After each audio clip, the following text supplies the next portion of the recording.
There are many places in the world with overwhelming authenticity. Most of them are unique and they draw our admiration. Nakapelimoru is one of them. It's the last largest Eastern Central African culture village with a population of more than 35,000 people. Join us as we spend some quality time with the J clan. Driving through the vast savanna region in northeastern Uganda, a journey that took us more than 9 hours from Kampala, which is Uganda's capital. As we travelled Uganda's northeastern diverse landscape, we appreciated the green space, its contrast and hidden beauty. The vast untouched wilderness was bare for us to see. A distance of more than 520 kilometers comes with its challenges, which we gladly embraced. The light brown dirt road was devoid of traffic, the area was sparsely populated with hardly any cars or taxis, and the odd cyclists one would meet on the road. Not a good place to be with a broken down car. We made sure we dotted all the I's and crossed all the T's before embarking on this trip.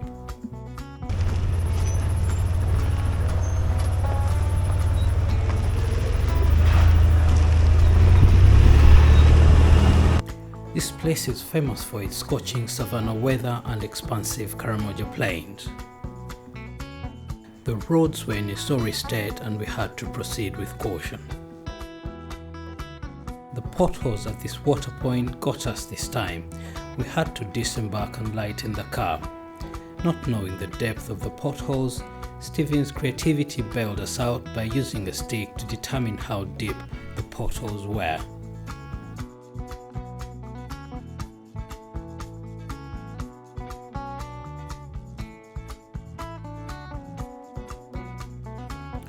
We frantically guided Dan, who was driving, to stay away from the edge of the road, as the sharp boulders at the edge could have damaged the undercarriage of the car.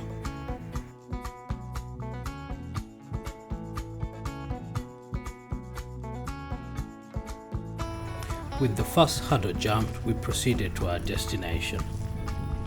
Our mission this time round was to witness with our own eyes what everyone was talking about. A culture village with an average capacity of a Premium League stadium, which is around 37,500 seats. As we approached Nakapelimoru village, something unexpected happened. We stumbled across a village gathering. People dancing, chanting and clapping, which was part of their early Sunday morning traditional routine. Respectfully, we drove past the edge of the crowd.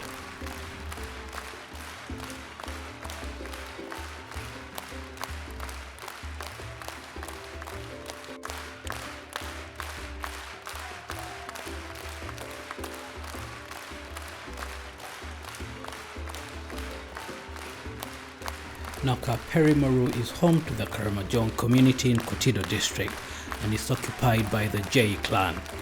It has traditions that span for centuries and these have been passed down from generation to generation. These traditions are the brink of extinction and they need to be jealously preserved.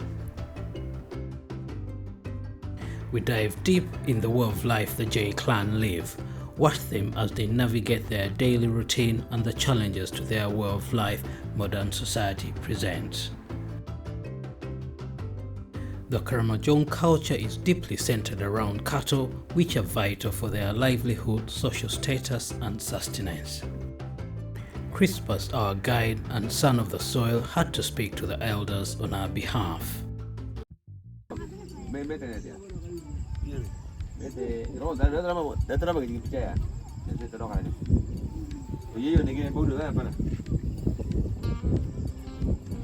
Having dealt with the introductory formalities, we then began to feel at ease. At the beginning, I'd felt slightly anxious, was on edge, and apprehensive about the unknown knowns or what to expect. In the old days, gifts like local brew would exchange hands. Nowadays, the shilling, which is the Ugandan currency, does most of the talking.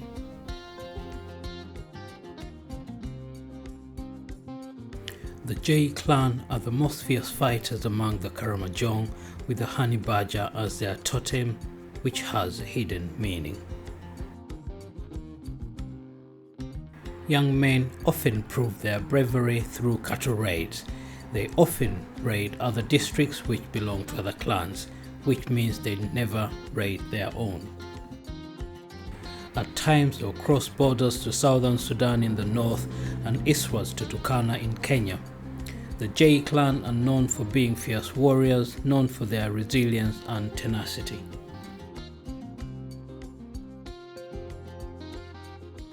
Having met the elders and received their blessings, we were free to interact with our community. The village has got accustomed to having visitors around.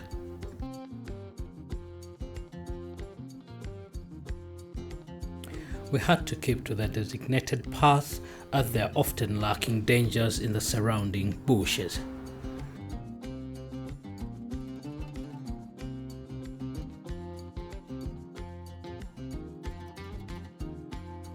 Our visit took place at the end of the rainy season, where food security was not a concern. As you can see, the greenery was plentiful.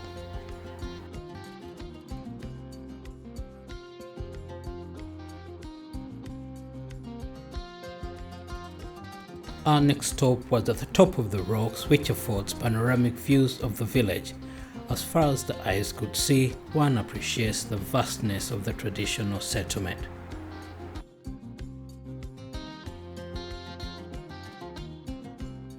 The Karamajong live a communal lifestyle of extended families in gigantic homesteads or manyatas sharing a compound.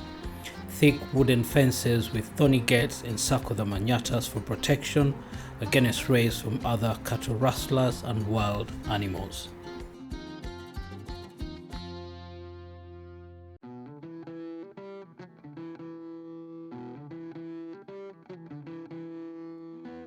Karamoja region had been rife with insecurity, which was a byproduct of cattle rustling.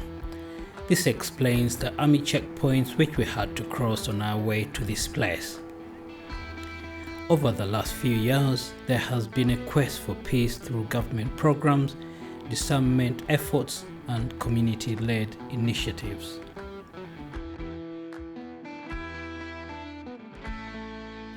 The region had a reputation of being a no-go area and many people preferred not to visit.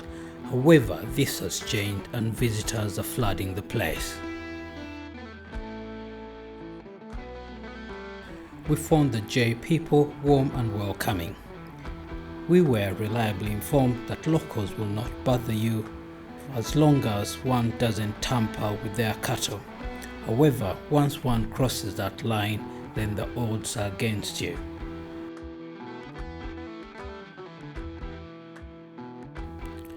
Cattle are much more than food.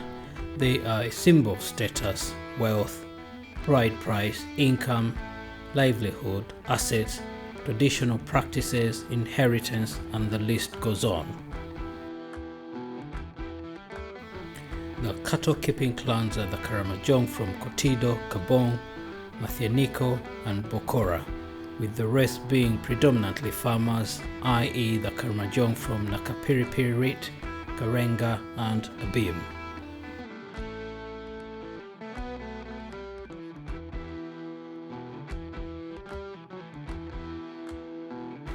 Due to its remoteness and inaccessibility, the place has experienced isolation, which has worked out in its favor to preserve its cultural heritage and identity. Karamoja shares similar characteristics with other pastoral communities in the region, such as Turkana in western Kenya.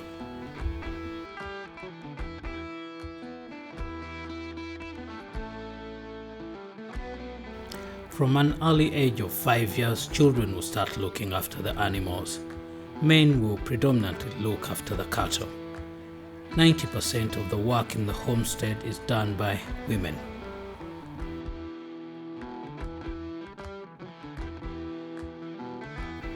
We made our way to another sweet spot on top of the rocks to appreciate the vastness of the village from another perspective.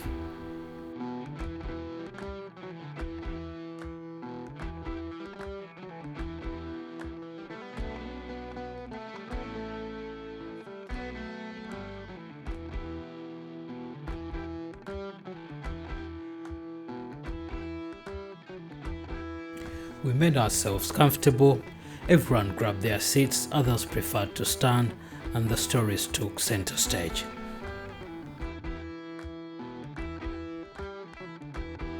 We spent some time chatting with the young Karamajong warriors, telling us about their cattle raiding experiences.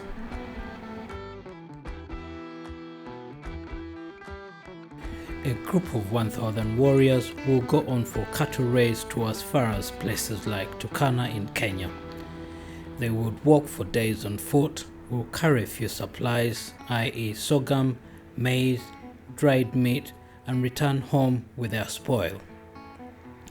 They are proficient in using guns, which is their preferred weapon in this day and age. These young men are tall, slender, with a physique which is ideal for warriors. They love their culture and they fiercely protect it. They also migrate their cattle in search of water, greener pastures and better resources. During the dry season, the young men will often move away from their homes for up to 3 months to look for water and greener pastures.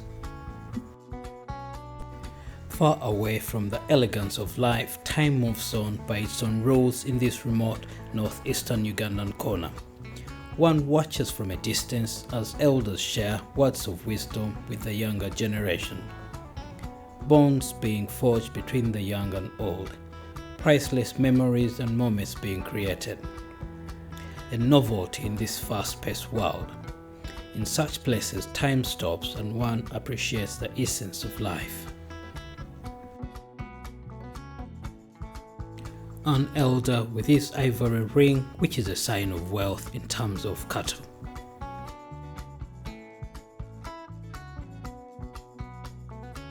This community finds itself at a crossroad. With a big percentage of them having been disarmed, one wonders how their culture and practices will survive. Not being able to continue with cattle rustling and not being used to staying at home where the women are in command. This will cause a big cultural shock.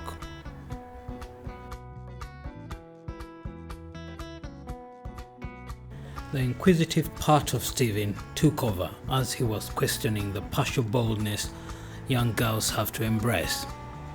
Virgin girls have their hair cut over the side and a small tuft of hair is left at the front.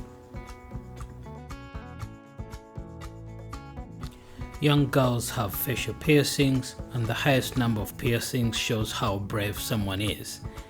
She will attract a higher bridal price, or she will be the most expensive girl to marry.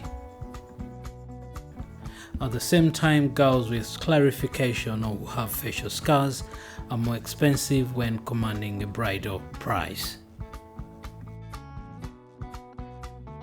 Life pulsates in this remote village and they have picked up other customs such as looking after pigs. These live alongside them in the community. We had a rare opportunity to visit one of the homestead and it was time for Crispus to take us round.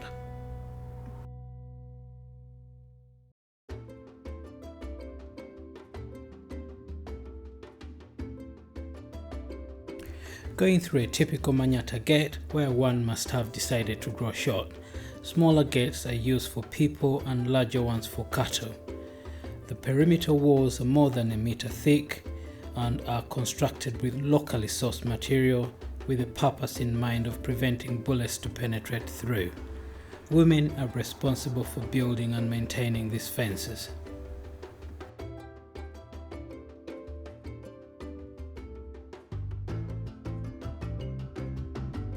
Multiple layers of wood are stacked next to each other until the desirable thickness of the structure. Thorny bushes are also used on the outside of the perimeter wall, and they also act as structure gates to plug the entrance.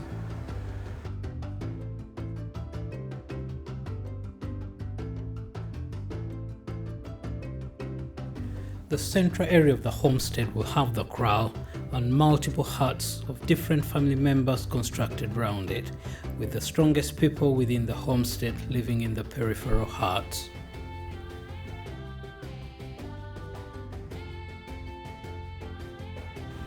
After exchanging pleasantries, we were led to one of the main buildings to learn more about the J community and how they conduct their lives at home. So the man is supposed to see what he's supposed to stay home until the man is off. But if someone comes in with cows, he can take over. Man off with a job. So let's have a look at that. Man, boy, you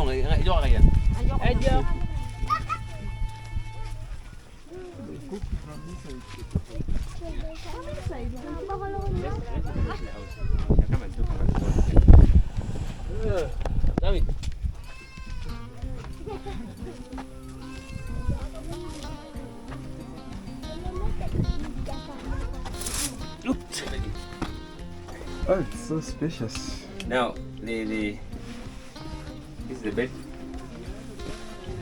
Yeah. Only this is where it's. So, this is like this. No mattress, no what? Skin of what? Skin of a cow. Cow? This is cow skin. You sleep and there is a pillow. That's never your pillow. Yeah. That's the pillow? Yeah, so the person there sleeps and puts the head. So how many people sleeping? Don't I bet them? You are I put it about one guy can go and I'm going to do it. now. This one is far and the husband. 2 people. But the husband has gone to the cradle. And the children sleep where? Now this that's for the children. That one's small one. Yeah, this side. They put for them that side. Yes. Pero tayo the period kami kaya.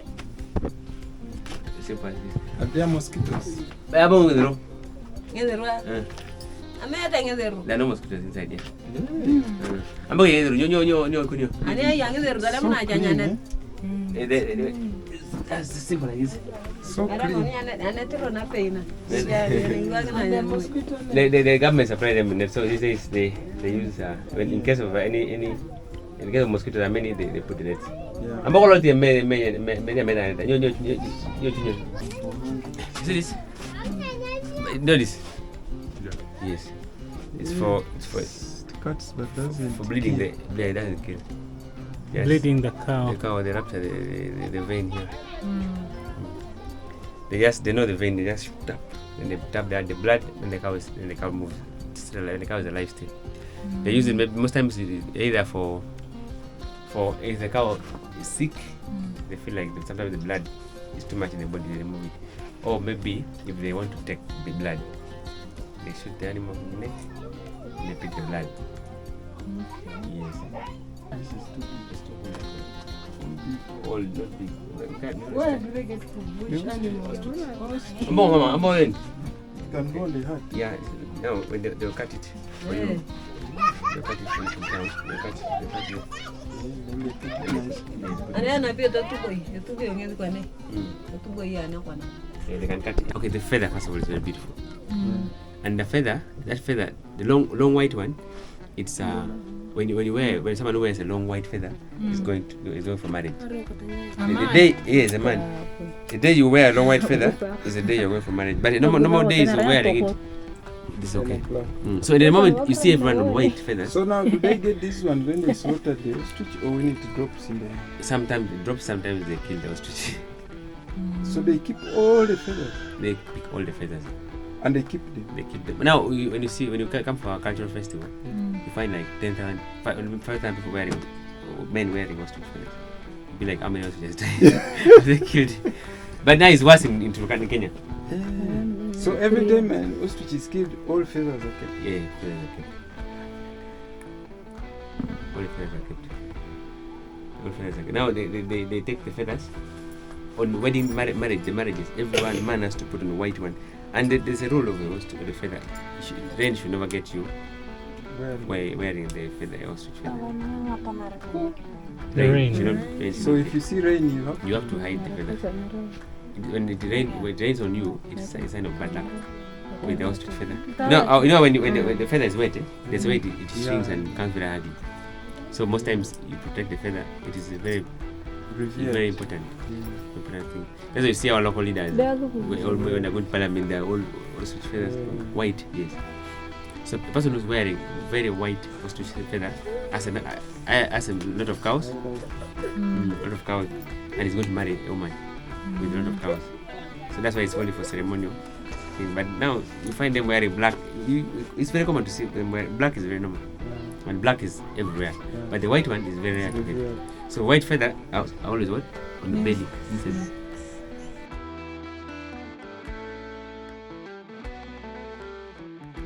So how many houses are in this house?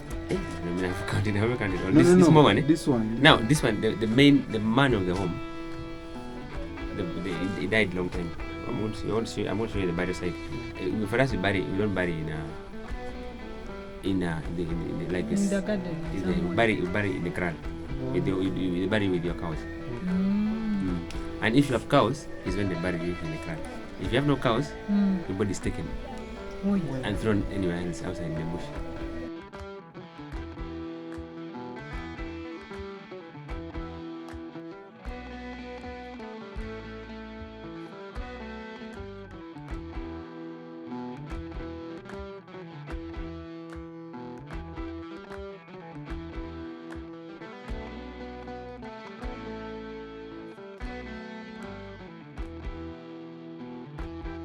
It is a branch for closing. Yeah, the and thorns are outside. And it's poisonous, by the way. To get out, you push out, It's poisonous. Yeah, that is poisonous.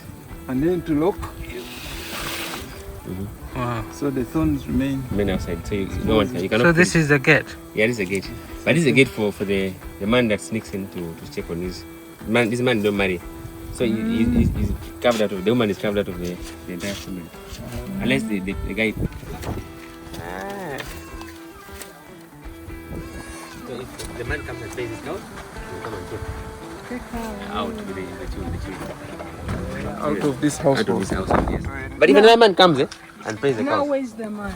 The man doesn't have to be home. Yeah. First of all, he's not a man enough to have a woman. Because he has So this is a house for the daughter who has not been paid off his house. Ah. See, the fence are even out of the home. So when the fence is when they pay the cows, they remove the fence and she goes to our home. So that's chambers inside. That's chambers, is it? So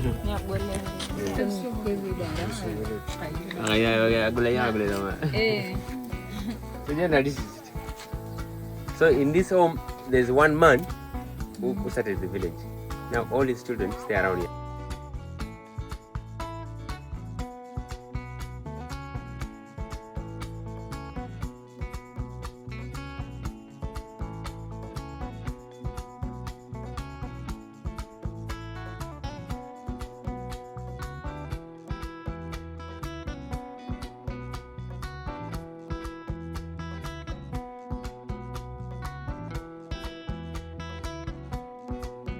For food. Yeah.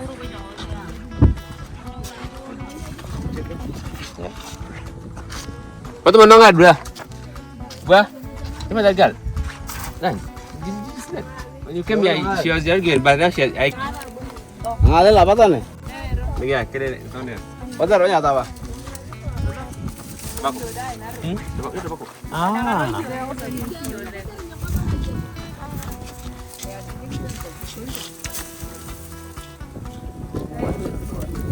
They put us food. But now, for now, it's like.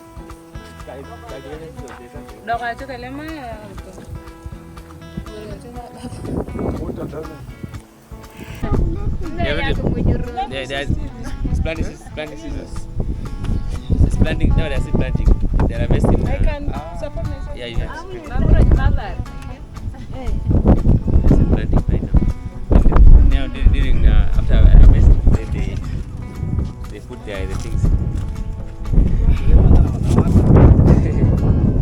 This is for taking beer, local beer. Now you know tobacco. You have seen tobacco plant? Yeah. So come on.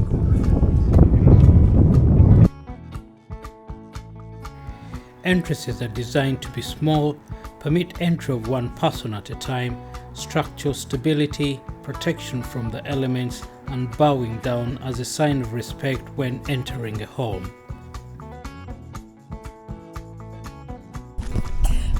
Corral in the middle of the homestead. buried in the crowd. In the crowd. This is a maximum for the grave. Is this the grave? Okay. Then the second wife was married, and she was married with less cows, so they put her. So if you are married with many cows, they Cows. bring There's you. another grave for the So this is a grave here, yeah, yeah? it's a grave.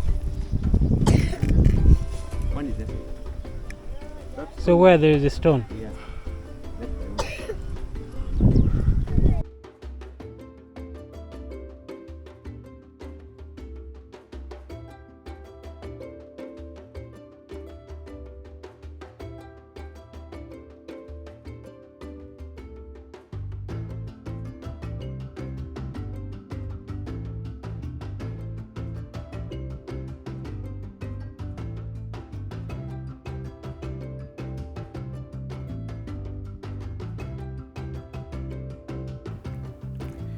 Panoramic views with the kraal at the center of the homestead.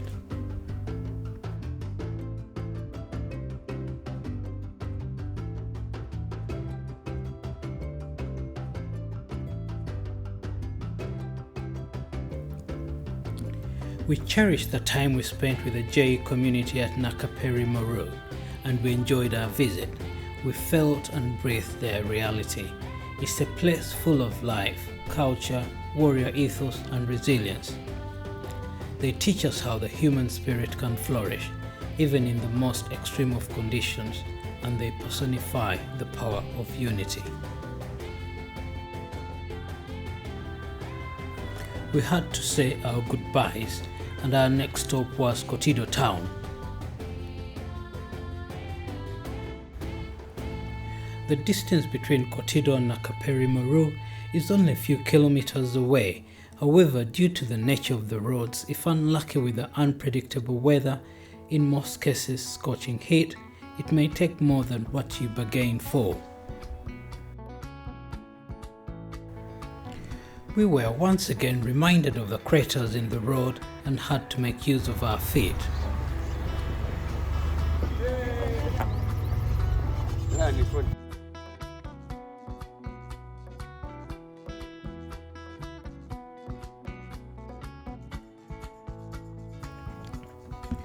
The Jai clan have preserved their rich traditions and customs in the face of modernization.